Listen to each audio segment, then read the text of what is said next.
2 নম্বর আয়াত নিয়ে আলোচনা করতেছিলাম, যে আয়াতের মধ্যে আল্লাহ পাক বলেন ওয়ান্নাশিতাতি নাশতা। বুঝতেছেন আলোচনা আপনারা? ওয়ান্নাজিআতি গর্ব, যারা নিষ্ঠুর ফেরেশতা তাদের বর্ণনা দেওয়া হলো, যারা পাপী বান্দা তাদের রূপটা কেমন করে কবজ করা হলো এটার বর্ণনা দেওয়া হলো। 2 নম্বর আয়াতে আল্লাহ পাক তার বিপরীত চিত্র তুলে ধরছেন, সেটা হলো ওয়ান্নাশিতাতি নাশতা। সুবহানাল্লাহ বলেন। আল্লাহ পাক বলতেছেন ওই সমস্ত ফেরেশতা মণ্ডলীর শপথ যারা অত্যন্ত নরম ভাবে, নম্র ভাবে, সুন্দর ভাবে, চমৎকার ভাবে, আরামদায়ক ভাবে আমার বান্দার রূহটাকে কবজ করবে। বলেন আলহামদুলিল্লাহ।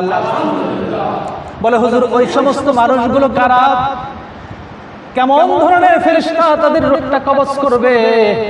আমার বন্ধুরা, আমার বাবাজিরা, এই সমস্ত মানুষগুলো হলো আল্লাহ পাকের প্রিয় বান্দা বান্দি। বলি সুবহানাল্লাহ।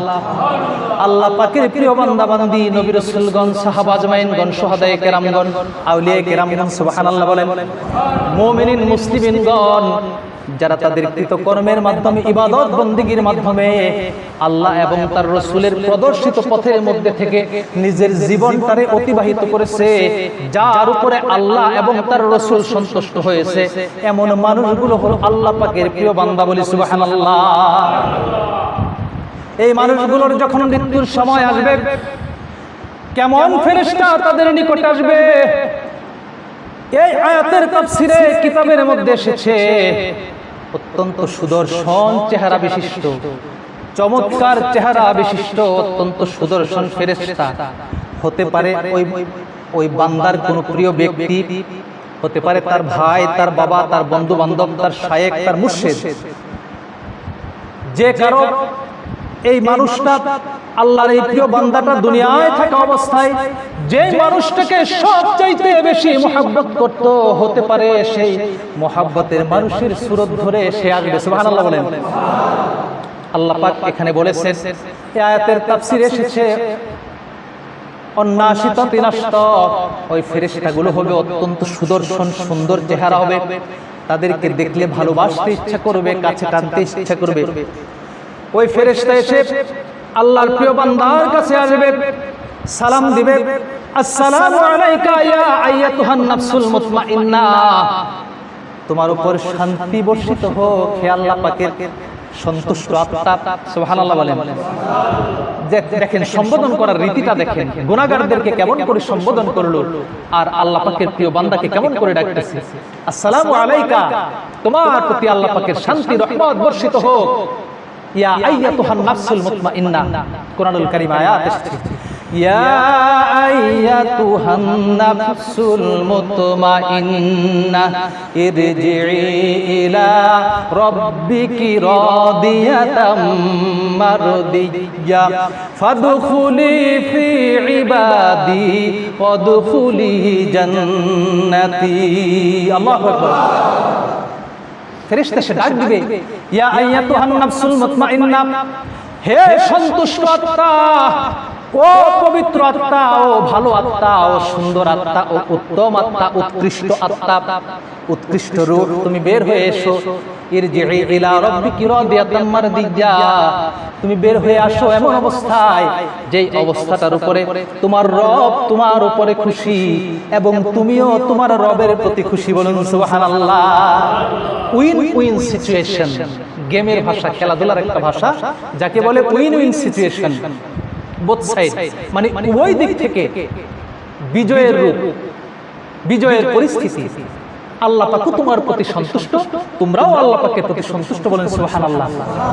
ইরজিই ইলা রাব্বিকি রাদিয়াতাম মারদিয়্যা, এমন সন্তুষ্টির অবস্থায় তোমরা বের হয়ে আসো যে অবস্থার মধ্যে তোমার রব তোমার প্রতি খুশি, তুমিও তোমার রবের প্রতি খুশি। সুবহানাল্লাহ। কোন ইরজিই ইলা রাব্বিকি রাদিয়াতাম মারদিয়্যা ফাদখুলি ফি ইবাদি, তুমি আল্লাহর প্রকৃত বান্দা যারা, প্রকৃত বান্দা বান্দি যারা, তাদের দলে ঢুকে যাও। বলে সুবহানাল্লাহ।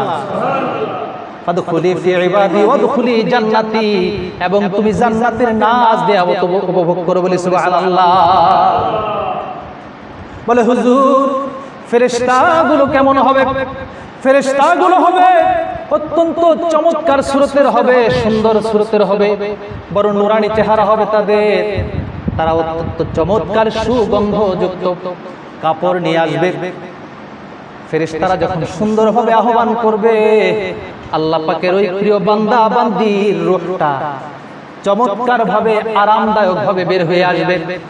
এত আরামদায়ক ভাবে বের হয়ে আসবে, শরীরের মধ্যে বিষ মুক্ত একটা পিঁপড়া যদি কামড় দেয় সামান্য একটু টের পাওয়া যায়, ঠিক কিনা কোন?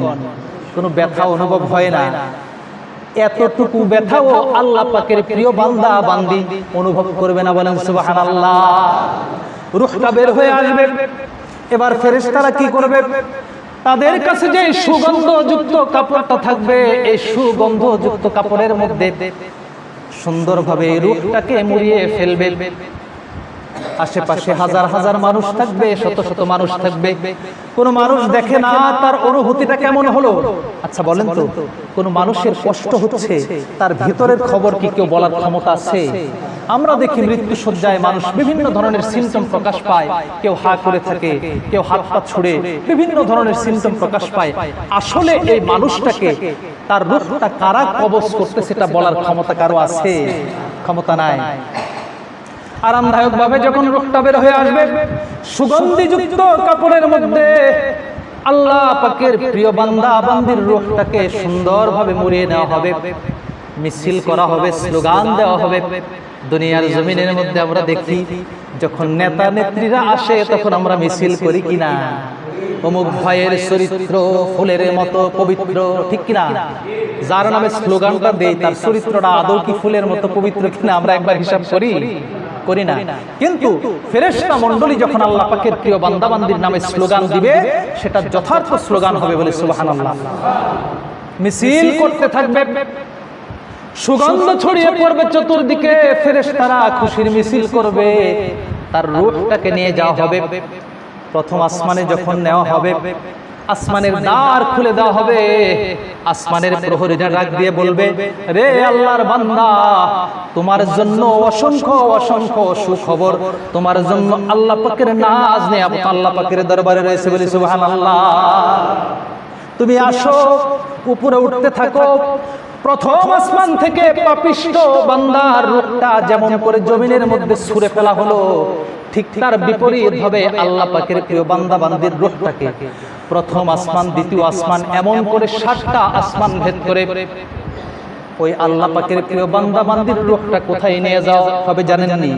বলে হুজুর জানি, সেই জায়গাটার নাম হলো সূরাতুল মুতাফফিফিন। 30 পারা সূরা মুতাফফিফিনের মধ্যে আল্লাহ পাক বর্ণনা দিয়েছে, সেই জায়গাটার নাম হলো ইল্লিন, বলি সুবহানাল্লাহ। আল্লাহ পাকের প্রিয় বান্দা বান্দির রূহটা ইল্লিন নামক চমৎকার একটা জায়গার মধ্যে নিয়ে যাওয়া হবে। গুনাহগার বান্দার রূহ এবং আমলনামা যেখানে সিজ্জিনের মধ্যে রাখা হবে, অন্ধকার জায়গা, সংকুচিত ছোট্ট জায়গা, দুর্গন্ধযুক্ত নিকৃষ্ট জায়গার মধ্যে রাখা হবে। ঠিক তার বিপরীত ভাবে আল্লাহ পাকের প্রিয় বান্দা বান্দির রূহটাকে আল্লাহ পাকের প্রিয় বান্দা বান্দির সাথে, ওলিয়া উলিয়াদের সাথে, সাহাবা আজমাইনের সাথে, শুহাদায়ে কেরামের সাথে ইল্লিনের মধ্যে সুগন্ধযুক্ত সুবাসিত আলোকময় চমৎকার জায়গার মধ্যে ইল্লিন নামক জায়গাতে আল্লাহ পাক তার প্রিয় বান্দা বান্দির রূহটাকে রেখে দিবেন, বলুন সুবহানাল্লাহ।